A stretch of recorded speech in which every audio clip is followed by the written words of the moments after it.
mwenna bagambye eno project emekwama temugenda kugizuukusa project emekwama ngawe twakoze eyajjo nkusaba busabine ya leero wotachikola obeera olidde mu nsi olukwe kubanga mbagaye kati essaawa eno olutalo lwageze tukyalwanagana na Museveni kati eyo level twagivuddeko dda tuli ku level ya China na Russia end game bano wetubakuba babeera bawedde lwaki nakugambye Traore ayagala kugaba masanyalaze embu afunye ekiyiira amala bwafunye sosi ya masanyalaze agamala kati mbw aleeta agabireko ku muhozi standby generator lwaki muna Uganda nkugambye bino ebintu bigatta bitya kankutandikire kino kyekiri ekyankwanzi okiraba bakugamba nti possible candidate yani ye Muhozi Kainerugaba ono Muhozi mu Russia omulaba gye yagunywera gye yasuulira mu bbala nga Museveni amututte amu introducing eri Putin okitegere ekintu kino ono Ibrahim Traore mu Russia naye era still okitegera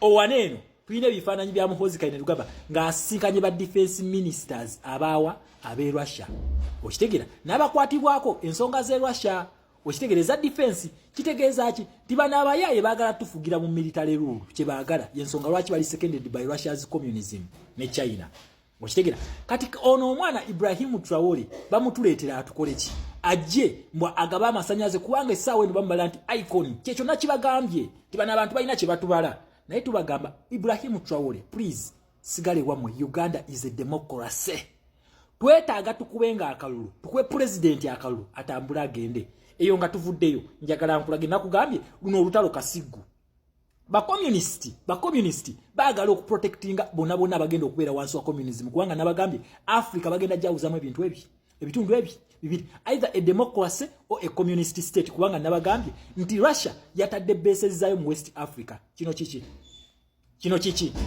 okitegere ekintu kino kiki bino byebyokulwanyisa ibadde bitta abaana b'e Syria bino wabula America we yambyeko ku baana b'e Syria okulwanagana ne dictator gwe bayita Assad okumala emyaka 11 ne bamuwangula Assad aliddawa Assad tali mu Russia kakati ebyokulwanyisa bibadde bikuuma Assad nga bikuba abaana b'e Syria binoonya ki mu Mali omwana ono yakoze ekintu kye bayita Sahel region ensi ziri 3 zeekutudde mu ECOWAS zibaddenga babaddenga bagundi ba ECOWAS eno ebadde wansi wa America kati ono omuyaye we yazze yabakutuddeko okitegera natandika Sahel region ekulirwa ono mwana bakoze ne common passport okitegera bo balina passport yawe basatu kakati omwana ono wabanga alina ebigendererwa birungi eri Africa nga mwe mwogera lwaki ebyokulwanyisa ebyagenze mu Russia ebyabadde bikuba abasiria ebya Russia byazaate wono nga tulaba nti dictator ono abadde anyigiriza abantu b'e Syria ate yaddukidde mu Russia okitegera ekintu kino Traore is not a sheep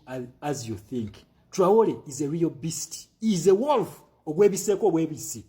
Nakugambye Ibrahim Traore ali mu stage 1 ya dictatorship.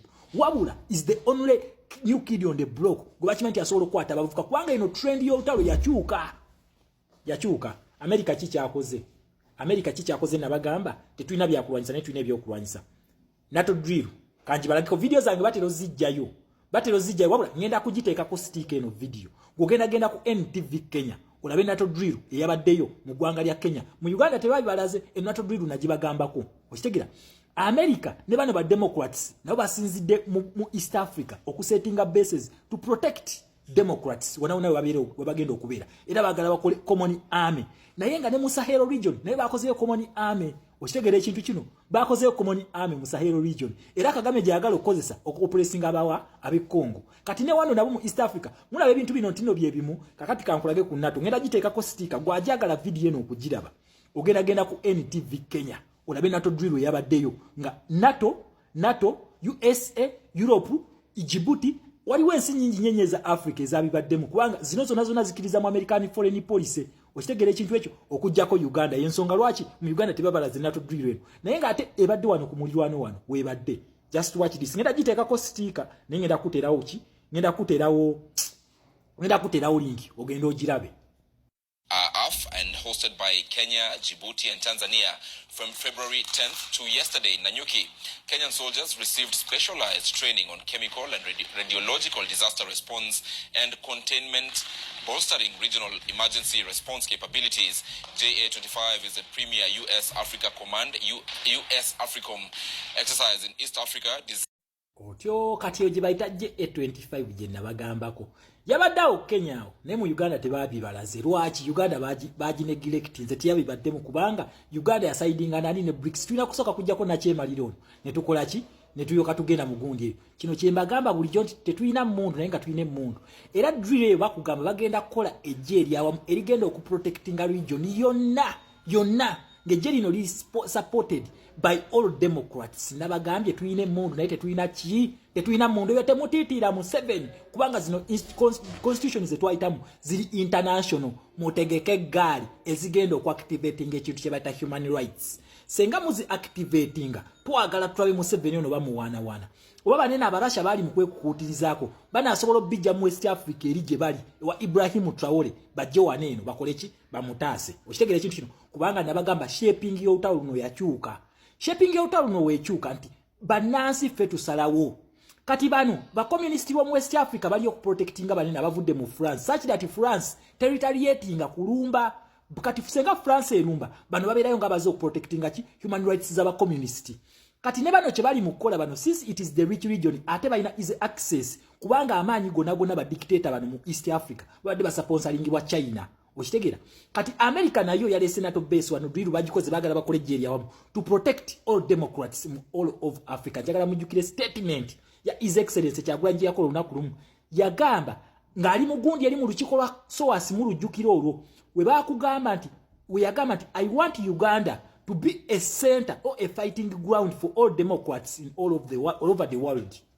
Yali ategeeza ki yagamba ayagala Uganda ebeere nga ye command center ba Democrats bayimirira okwerwanako mu nsi yonna.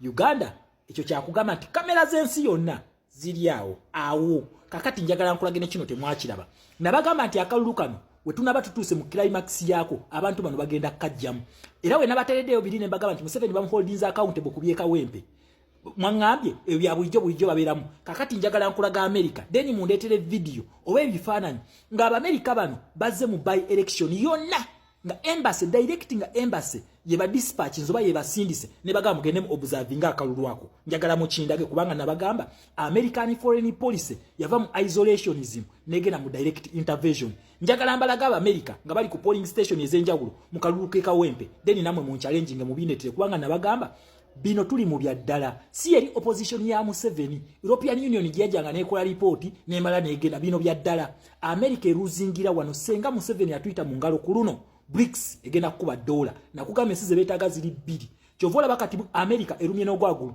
kambalaga America deni tweyongereyo nzije nabagambye ono Ibrahim Traore tagenda gaba masanyalaze mu Uganda. Watch this. Uganda is a democracy. America nabo bakalondozi oba batunulizi by'okulonda nabo we bali bagezaako kwetegereza embeera nga bwegenda maaso n'okuba nti etambula wano mu kitundu ekawempe naye nga embeera ebadde ekyalinzikakamu okuggyako tutuuseeko wali ku kawempe ku 5 obaddeyoko akavuyo nga waliwo omukyala gwe balumiriza okuba nti abadde yeetaddeko ekintu avudde mu kakiiko k'ebyokulonda wabula nga talina kimwogerako oba kati ndoza mmala ba Democrats bo bajja kutunuulira democratic process ng'egenda mu maaso gye bajja okutunuulira wabula bali we bajja kusinkana Muhoozi Kainerugaba basindika ba militants tebasindika ba diplomats basindika ba militants kitegeeza nti bano bagatutwala mu military rule naye tubagamba mulimba Uganda is a democracy nakugambye mu Nansi kino ffe tusalawo. Russia tesobola kututwala ne webeera n'ebyokulwanyisa byenkana bitya lazima bineza NATO zigenda kusituka Kenya wenzi balaze zijja okuprotectinga ba Democrats wonna we banaabeera. Kyekimu ekiri mu West Africa nakyo ba dictators bagenda kusitula ezaabo bajje okuprotectinga baani ba communist oba ba dictators mu Africa. Nakugambye luno olutalo lwagejja dda luno olutalo lunene nnyo baluyita colonize Africa again Democrats versus communist again.